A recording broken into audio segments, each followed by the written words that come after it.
Now turn to the war in Ukraine, where Russia has retaliated for the surprise and embarrassing attack over the weekend. Hundreds of drones and rockets slammed into Kyiv and several other Ukrainian cities overnight. CBS News foreign correspondent Ramy Inocencio is following all of this from London, and he joins me now. Ramy, let's talk about how extensive this attack was. Yeah, actually, it stretched across the country, Vlad, from the eastern front line into Kyiv, which got the brunt of these attacks, all the way to one of the western regions bordering Poland. And Russia's defense ministry describing this, I might even say proudly describing this as a massive attack. And this is in response to what it calls terrorist attacks. That's probably a nod to Ukraine's drone strikes that we talked about from last weekend across Russia, taking out more than 40 military planes, says Kyiv.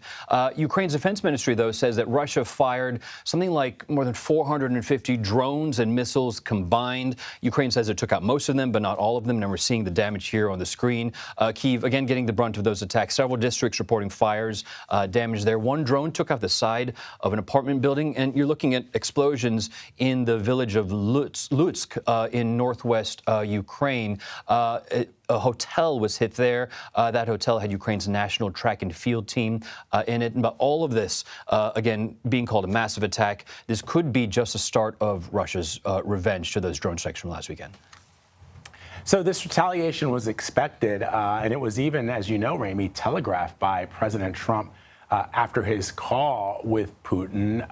The president promised to end this war in 24 hours. He later walked that back and said he was joking. But now he almost seems to be, I don't know, sort of giving up any type of pressure campaign. He's sort of signaling that Putin's going to do what Putin's going to do. Yeah, and it's now day 138 in President Trump's second term in office, and there is frustration from the president. That much is clear, almost as if he was metaphorically throwing his hands up in the air, and he said, you know, just let them both fight. Take a listen here. Sometimes you see two young children fighting like crazy. They hate each other, and they're fighting in a park. And you try and pull them apart. They don't want to be pulled. Sometimes you're better off letting them fight for a while and then pulling them apart.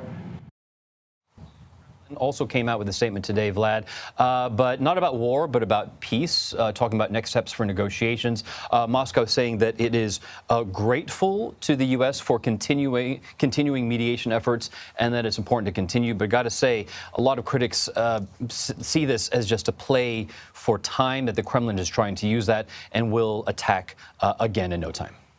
Yeah, except that, you know, they're not children, and these are real lives. We're talking hundreds of thousands of lives, Ramy. As you know, you've covered this conflict since the very beginning.